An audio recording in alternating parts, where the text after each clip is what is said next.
metafisik sudah mulai meragukannya, pada tahap positif manusia tidak lagi percaya kepada Tuhan.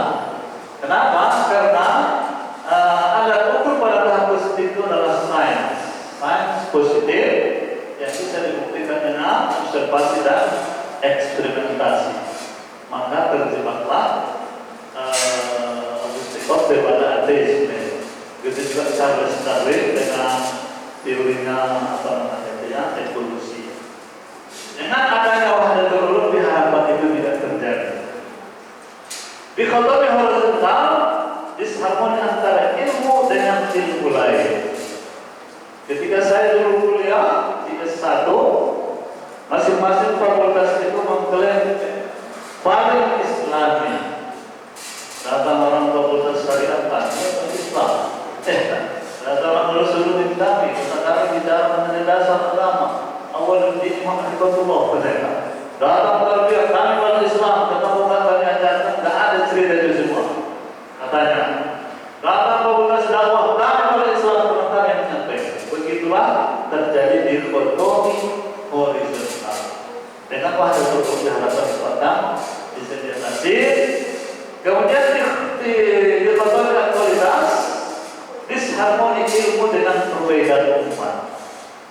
Gak ada gunanya ilmunya itu dengan perbedaan umat. Saya mengajar filsafat di Usuluddin itu. Jadi suatu ketika saya berjumpa dengan alumni di Jakarta. Nah, sekarang apa kegiatan saya bilang? Saya sekarang bahas ekspor impor pakaian.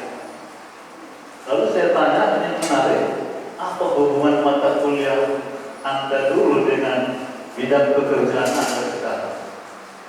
Hubungannya hanya satu aja, Pak. Apa itu? Ketika saya sukses, saya serahkan itu kepada kekuasaan Allah. Ketika saya gagal, saya serahkan kepada takdir. Hanya itulah hubungan pekerjaan ilmu dia dengan pekerjaan dia sekarang. Ya, itu benar. Jadi harus bisa juga. Kemudian di disharmoni etis. Ini tantangannya Pak Rektor ya, dan karena itu saya disebut pikir-pikir sekarang Rektor. Ternyata ada juga profesor yang tersangkut dengan persoalan etika, tapi bukan di Salatiga. Kita berharap kalau sudah dokter profesor lagi berbeda dengan KPK. Tapi ada juga ya, menurut penelitian itu yang dokter KPK itu sampai 30%. Dari semua tahan KPK itu 30% pendidikannya dokter. Untunglah kan di situ diklasifikasikan kita berapa dari UIN. Dari awal nama-nama dari UIN bisa dan jadi kalau di situ saya kan kalau nama-nama dulu dan terakhir adalah diskotomi intrapersonal. Ada orang ilmunya tinggi tapi masih gelisah menghadapi kehidupan. Ada itu. Seharusnya makin tinggi ilmunya dia makin tegar menghadapi kehidupan. Ya, doa sebelum saya kira ini pengertiannya. Saya bacakan karena waktunya tadi.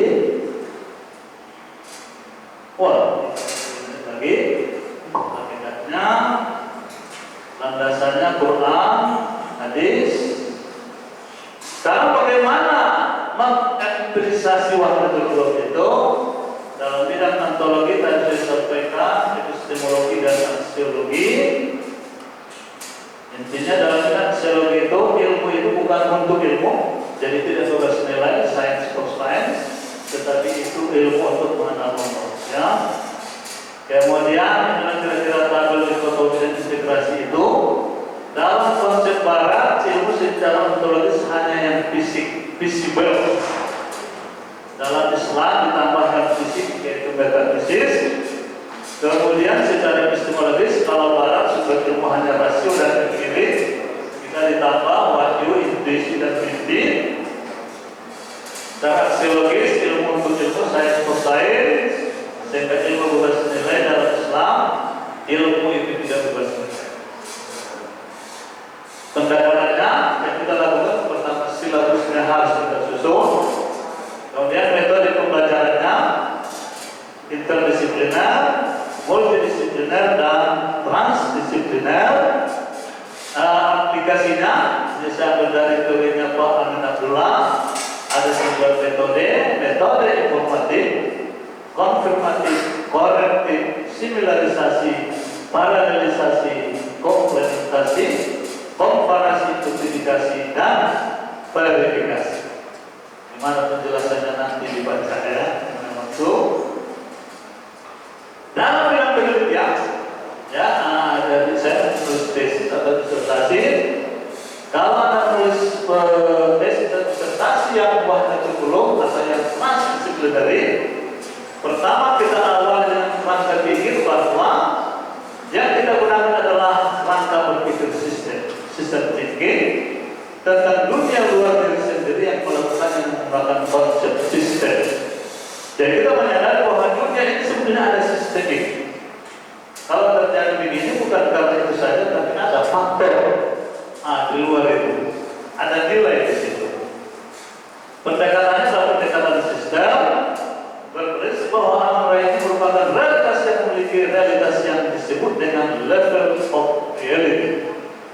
Alam raya terdiri dari banyak sistem, mulai dari yang kecil, sederhana, dan besar, dan serba kompleks, dan sistem-sistem tersebut menempati levelnya masing-masing. Kemudian pendekatan the logic of included middle, kerangka berpikir yang memungkinkan seseorang membayangkan bahwa ada ruang antara hal-hal yang berbeda. Kalau bukan A, bukan B, berarti ada kemungkinan lain. Ya kan? Oke, cara bertentu buat dia ada tiga besar. Kalau nggak si A, si B, dengan ketiga. Siapa itu? Prinsipnya, jadi kalau kita prinsipnya adalah melihat objek dan masalah penelitian sebagai sesuatu yang terlepas dari objek lain karena objek tersebut merupakan salah satu variabel atau bagian dari sejumlah variabel yang membentuk satu fakta atau realitas. Saya tahun depan mengajukan penelitian teologi LGBT.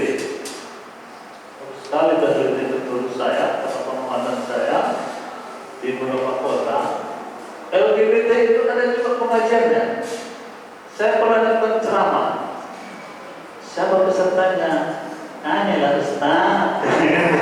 Rupanya pesertanya LGBT semua. Ada pengajiannya, wiridnya. Ada LGBT, mohon maaf pekerjaannya. Yang begitu. Jadi saya mau teliti apa teologi mereka. Secara teori kan bisa disebut dengan teologinya Murji'ah, liberal, gitu kan? Bagus sekali menurut saya dan bermanfaat itu untuk kemaslahatan manusia, gitu kan? Tapi begitu semalam pengumuman, teologi itu tidak masuk. Saya tanya ke bagian MPR, tidak ada masuk judul Bapak. Lalu saya tanya kepada yang mengirim, rupanya semua data sudah dikirim, tapi terakhir itu, oke, isi itu dia lupa. Ya udahlah, habis cerita. Jadi saya bilang sama tim saya, udahlah, berarti Allah tidak meridhoi kita mengadakan penelitian LGBT. Nah ini kira-kira maksud di sini. Jadi kalau kita tulisan fakta, kita harus kembali nilai. Konsepnya begini, ada nilai yang kita tulis. Kemudian yang kedua, dalam merumuskan masalah dan kumpulan data penelitian, instrumen dan konsep tidak digunakan tidak terbatas pada disiplin ilmu yang latar belakang tertentu, tetapi melibatkan instrumen dan disiplin ilmu lain, baik sebagai pendukung dalam penelitian serta sistematik saja maupun secara seimbang. Jadi harus kita menggunakan berbagai pendekatan.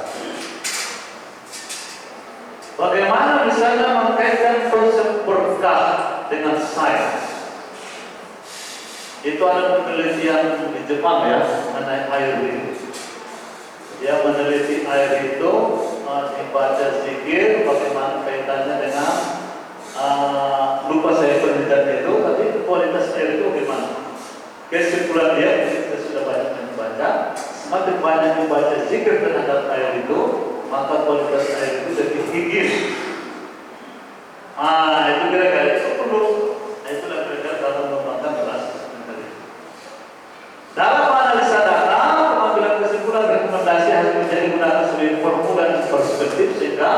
Sebab dan Kristen tidak hanya berguna bagi user pengguna, tetapi juga Kristen dan terkait. Cara pandangnya terakhir ini cara pandang yang digunakan adalah tawaf. Jadi dalam melihat masalah itu kita melihat satu problem, kita kelilingi dengan berbagai pendekatan. Maka cara pandang itu harus memiliki 7 kualifikasi. 1, ilmiah dan objektif, yaitu penerapan nilai ilmiah dan berbentuk objektif sebagai pihak ilmiah. 2, transmission, melihat masalah kita terbatas hanya pada satu perspektif sesuai dengan pelajaran kita, tetapi berbagai perspektif sesuai dengan peran manusia sebagai khalifah. Ya, dan ada juga pada ayat 18 ada ayat lain itu disebut baik kita juga ahsanah. Jadi kita boleh mengumpul berbagai informasi, tapi kita melakukan selective bergrowing. Bersama kesatuan adalah selective bergrowing terhadap pemikiran yang ada. Yang ketiga, isi sunnatullah. Melihat satu tidak terlepas dari tidak secara atomistik, melainkan sistemik, memiliki keterkaitan dengan aspek-aspek lain. Ya, dalam Al-Fatih 35 ayat 43, internalisasi nilai value, kita kaitkan dengan nilai, visi bahasiah, yaitu mengadakan kajian totalitas, tidak hanya rasio tapi juga rasa. Kemudian maslahat, ini tadi dalam sumber pertama bicara maslahat, kemaslahatan. Jadi ilmu itu harus kita gunakan untuk kemaslahatan manusia. Jadi hasil kita tidak hanya sebatas di laboratorium, tetapi harus kita aplikasikan dalam kehidupan. Dan yang terakhir adalah tauhid, bahwa semua adalah bentuk tauhid ubudiyah kita kepada Allah Subhanahu wa taala. Demikian, assalamualaikum warahmatullahi wabarakatuh.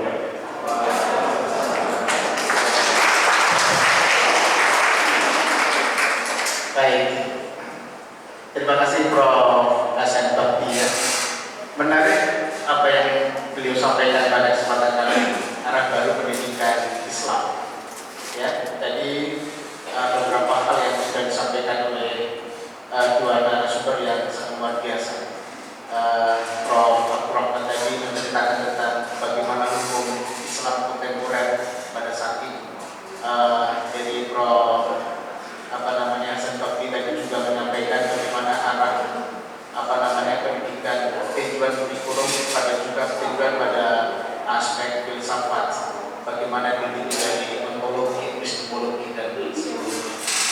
Bapak Ibu yang saya hormati, saya tidak akan banyak lebar menyampaikan hal yang disampaikan beliau. Yang jelas kita punya waktu sekitar 25 menit Bapak Ibu akan kita gunakan untuk diskusi ya. Saya juga 2 termin mungkin setiap termin kita buka 2 pertanyaan. Baik, sama silakan. Baik, atas 1, bawah 1 gitu ya. Baik, atas Mas Krisno ya. Ya, baik Pak Krisno 1 ya. Yang sana itu ya masukin. Baik, silakan Pak Krisno, silakan. Bisa kita tolong balik ya.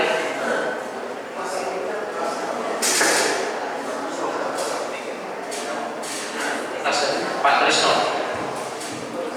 Ya, kalau sampaikan nama dan dari prodi apa, terus disampaikan kepada narasumber yang mana. Sudah.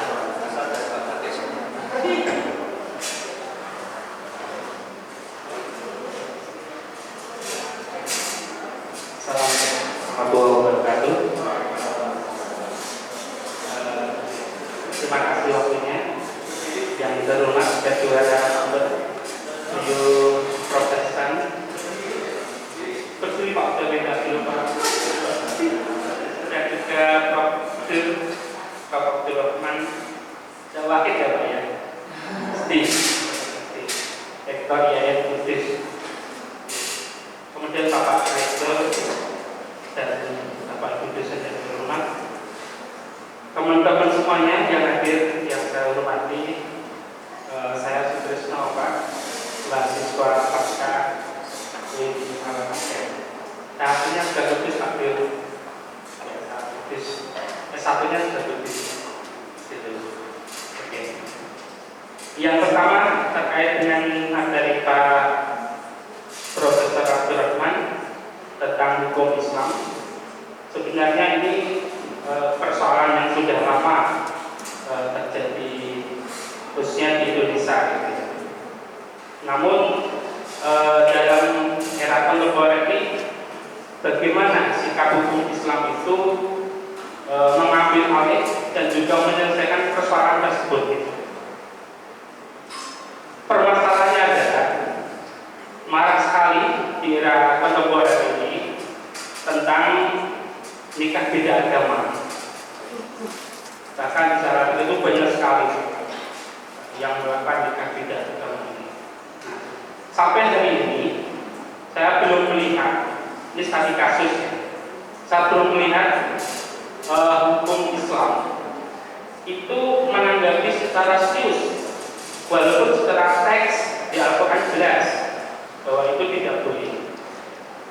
Namun secara kebangsaan dan instansi yang terkait dengan hukum Islam ini, dari kelompok manapun, belum ada yang sangat serius untuk mensikapi persoalan tersebut.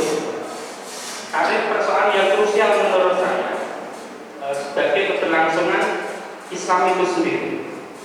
Itu Pak Guru. Terima kasih. Kemudian Prof. Hasan, sangat menarik sekali kajian yang disampaikan Prof. Hasan tadi, persoalan filsafat ilmu yang kemudian menyajikan beberapa landasan filsafat dari teologi, epistemologi dan aksiologinya. Jadi keterangan yang disampaikan Prof. Hasan